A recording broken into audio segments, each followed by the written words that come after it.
Aujourd'hui, je prends la parole, encore une fois et toujours. Certes, c'est vrai, avec peine, avec difficulté,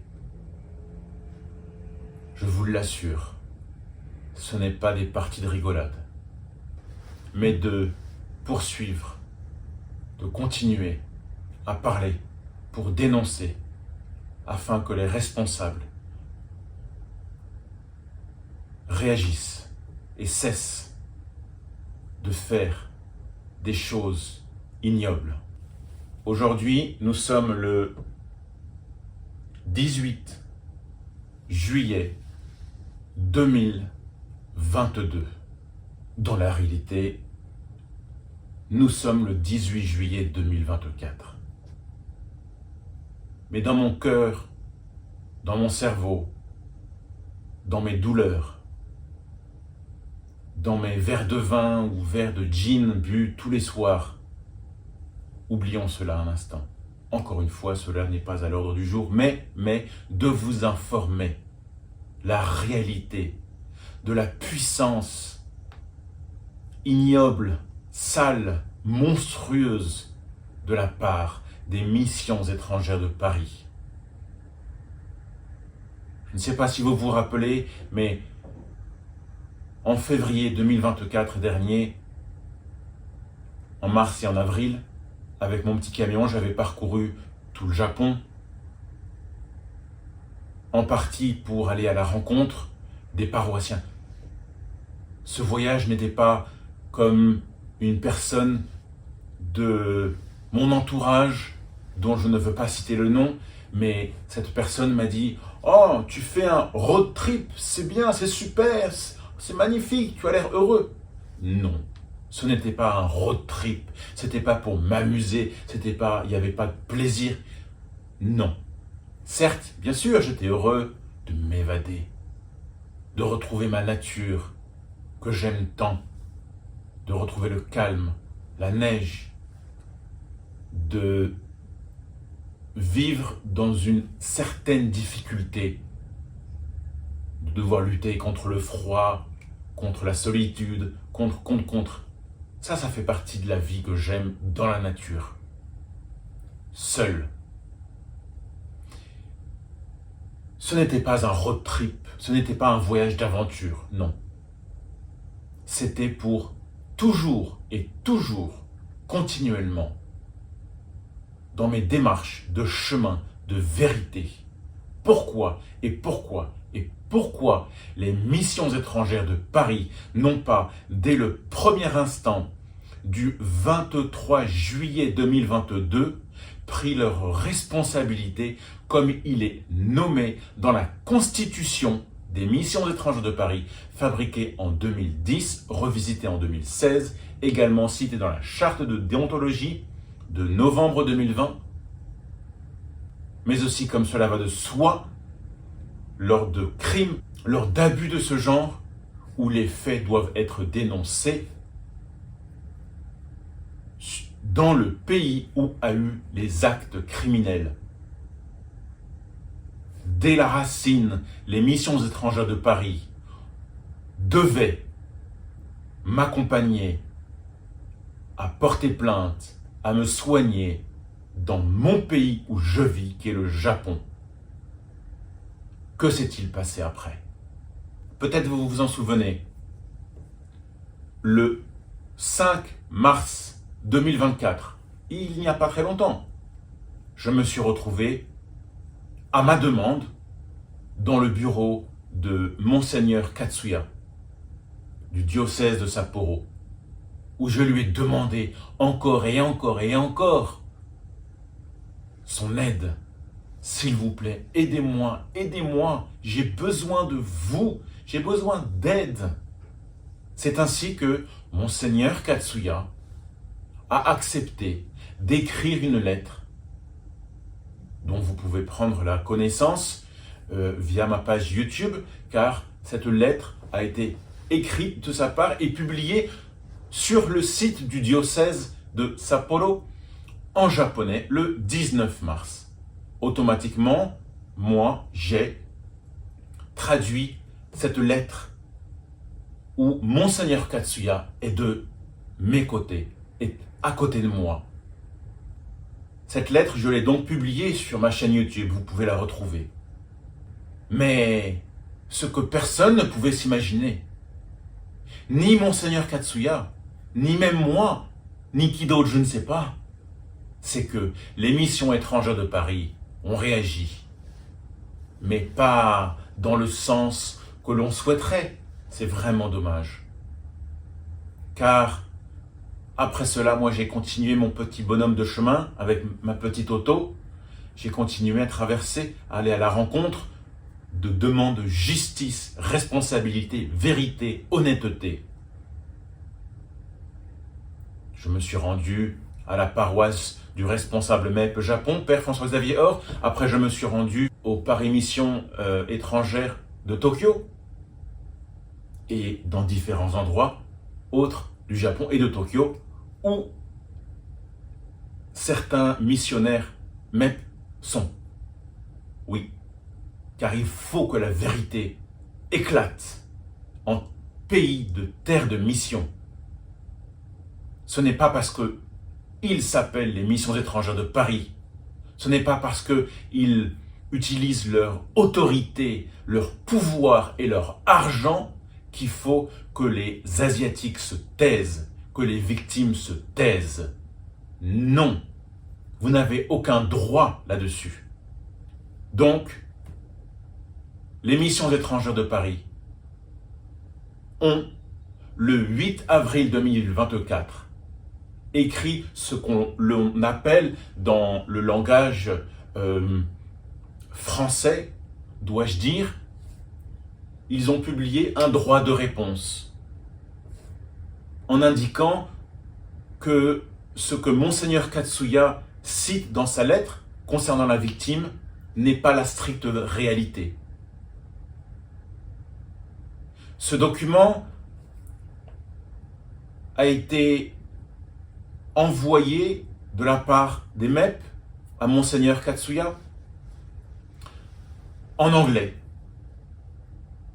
Et après, qui a traduit quand? Cela n'est pas mon affaire, mais bien des mystères se cachent derrière tout cela, dont j'en connais la raison.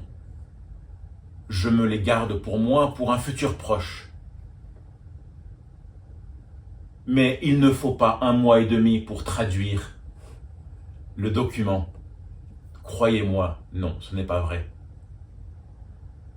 Et donc, Monseigneur Katsuya a traduit en japonais et publié le 30 mai 2024 le droit de réponse des missions étrangères de Paris. Depuis mon dernier rendez-vous du 10 mai 2024, Monseigneur Katsuya ont décidé de ne plus me venir en aide. J'ai beau, comme depuis les abus, il y a 2 ans, à mon habitude, je téléphonais, j'envoyais des mails, des SMS, à chaque fois j'avais une réponse. À chaque fois. Mais non. Puis cela s'est confirmé fin mai, dès lors que Monseigneur Katsuya a publié le droit de réponse des MEP, c'est silence radio total. Et où j'ai reçu enfin un jour un petit message me disant « Les missions étrangères de Paris nous ont dit de ne pas aider la victime. Ne contactez pas la victime. N'aidez pas la victime. Alors, nous ne sommes pas en droit de vous aider. » Est-ce normal tout cela? Moi, je ne m'arrêterai pas. Non, je continuerai. Jusqu'au bout. Je ne peux pas admettre, je ne peux pas accepter que le public japonais ou la population au Japon, qu'elle soit japonaise, étrangère, peu importe les pays, les religions, peu importe. Ce que je veux dire, c'est que n'importe qui, à l'heure actuelle et depuis le 30 mai 2024, peut voir le droit de réponse écrite par les missions étrangères de Paris, qui ne sont que des mensonges, des manipulations, des dissimulations. Et moi, lorsque j'ai vu cette lettre, par le simple des hasards, cela était probablement mi-juin, fin juin, c'était un hasard. J'ai trouvé ça sur Internet. Je me suis dit, mais c'est quoi cette lettre? En plus, ils disent n'importe quoi. Non mais attendez, mais c'est quoi? J'ai immédiatement contacté mes avocats, japonais et français. Nous nous sommes réunis et nous avons fabriqué, ensemble, mon droit de réponse concernant les missions étrangères de Paris, dont je vais vous lire le contenu. Droit de réponse à transmettre au diocèse de Sapporo et à Monseigneur Katsuya.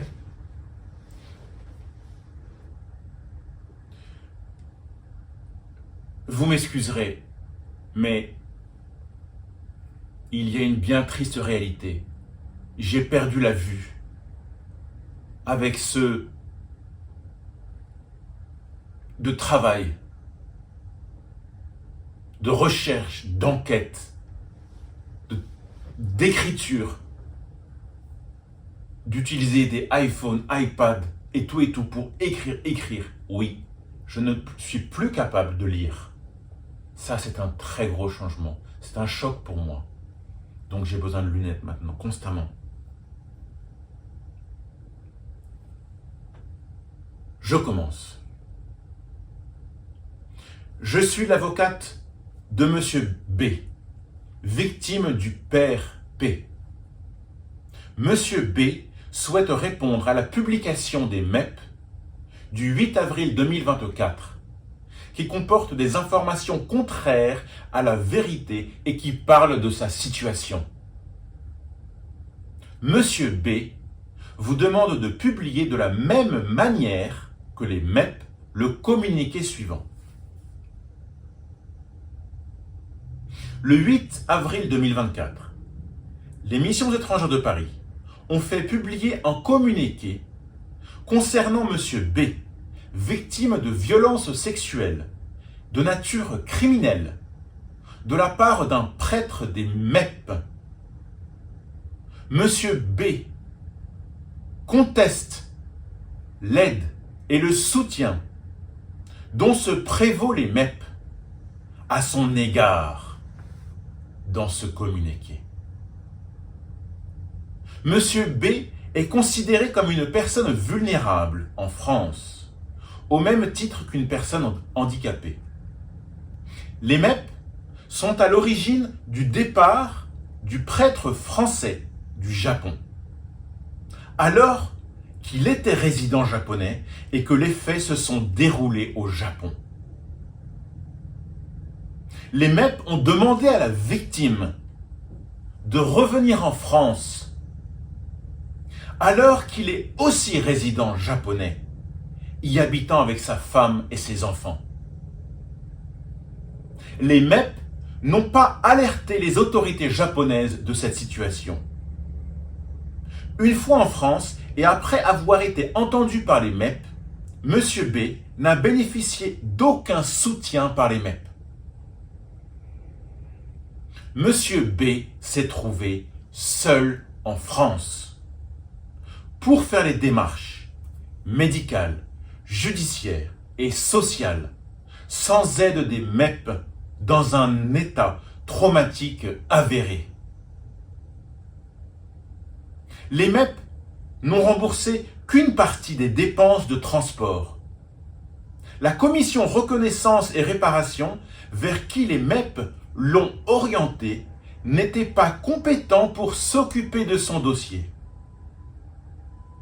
Aujourd'hui, le prêtre mis en cause ne fait l'objet d'aucune mesure de surveillance de la part des MEP.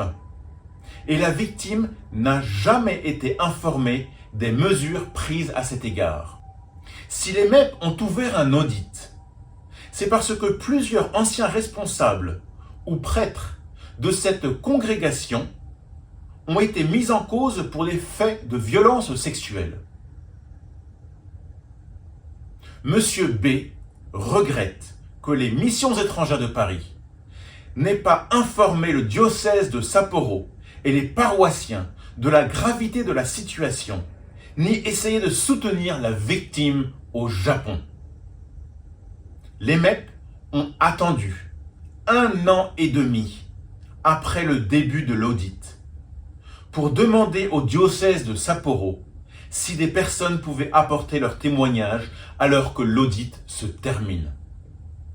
Les témoignages sur les violences sexuelles doivent être portés à la connaissance des autorités judiciaires japonaises en priorité et de manière complémentaire et secondaire à l'audit GCPS et non l'inverse comme indiqué dans le communiqué. Voilà. Monseigneur Katsuya, évêque du diocèse de Sapporo, mais aussi l'archevêque Monseigneur Kikuchi de Tokyo,